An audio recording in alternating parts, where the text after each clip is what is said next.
The incredible things that the archaeologists saw while researching what the pyramids said.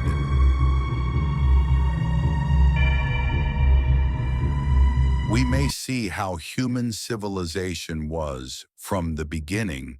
An entire civilization disappeared. No war, no warning, only ruins remained. But the truth is shocking. They left because something came back.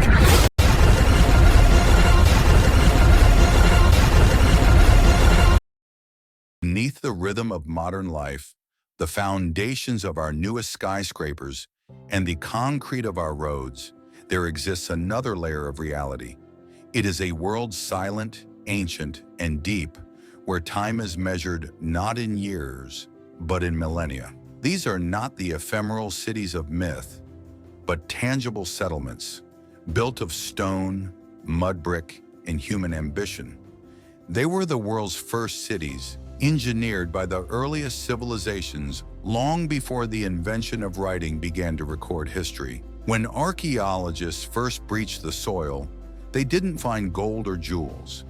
They found the quiet architecture of daily life, sturdy walls, domestic tools, and the indelible imprint of human hands, all preserved in layers of earth like a time capsule. Our journey begins where the story of permanent settlement truly starts, with a city that has survived nearly 10,000 years of history, a tell, or artificial mound, hidden beneath centuries of shifting human occupation, Jericho. Over 9,000 years old, it stands as the prototype for all future cities. Settled during the Neolithic period, this single site offers a continuous record of human habitation, stretching back longer than almost any other place on Earth. Deep beneath modern Jericho, excavators unearthed a massive circular stone tower and thick defensive walls. These structures, built by Neolithic farmers, represent an astonishing feat of engineering, proving organized communal labor was established much earlier than previously assumed.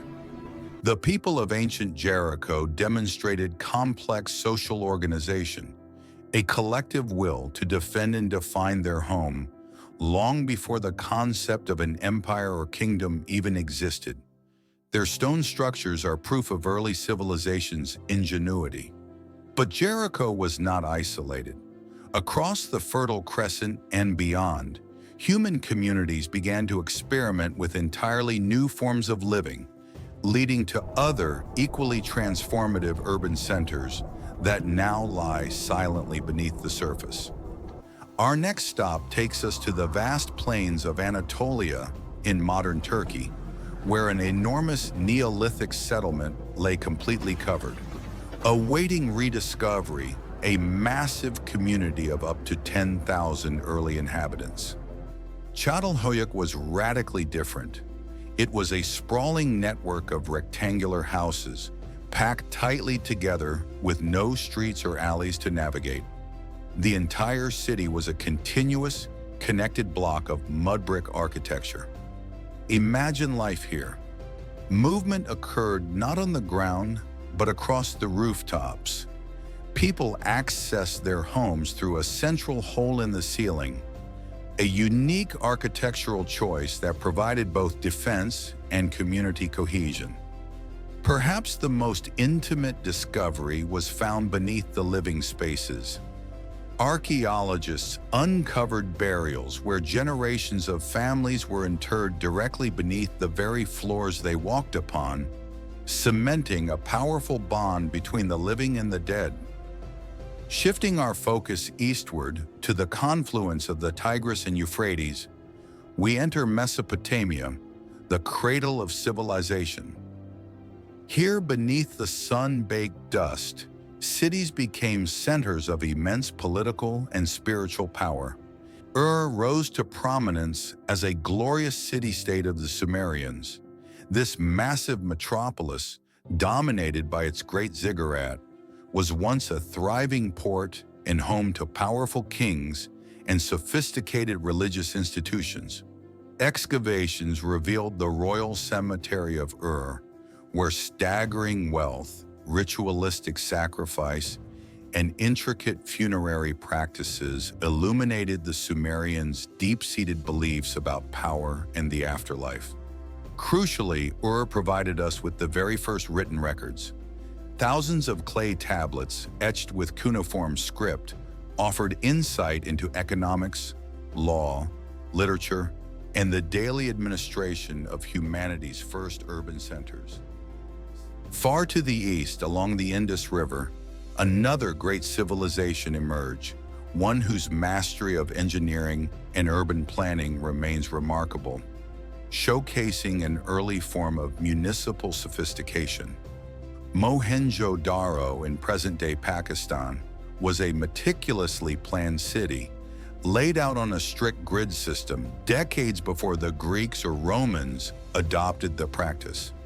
It was a world-class center of trade and organization. The city's inhabitants enjoyed unprecedented public works. Beneath the broad, straight streets ran a complex and highly efficient drainage system, a network of covered sewers and inspection points built with remarkable precision.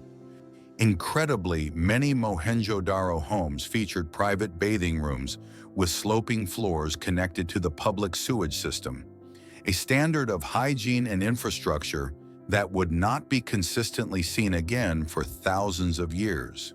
Turning our attention south, the continent of Africa holds equally profound, though often less publicized, ancient narratives.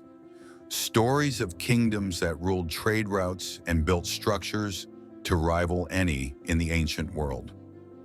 Aksum, in modern Ethiopia, rose as a formidable kingdom between the 1st and 7th centuries CE. Its power is still visible in the giant granite stelae, towering, intricately carved obelisks that mark the tombs of its royalty. Beneath these towering monuments, archaeologists have uncovered elaborate royal tombs and the deep foundations of monumental palaces, revealing a complex and wealthy society that controlled a vast commercial network. Aksum was a key player in global commerce, minting its own currency and linking the wealth of Rome, Egypt, Arabia, and India. It was a bridge connecting African resources to the entire ancient world. As we reflect on these incredible sites, Jericho, Ur, Mohenjo-Daro, Aksum, a fundamental and humbling pattern begins to emerge across all continents and cultures. The simple truth is that humans rarely abandon a good location. City was built directly atop city with new foundations laid upon the ruins of the last, forming massive archaeological tells. These layers of earth and stone are like the pages of a vast geological book.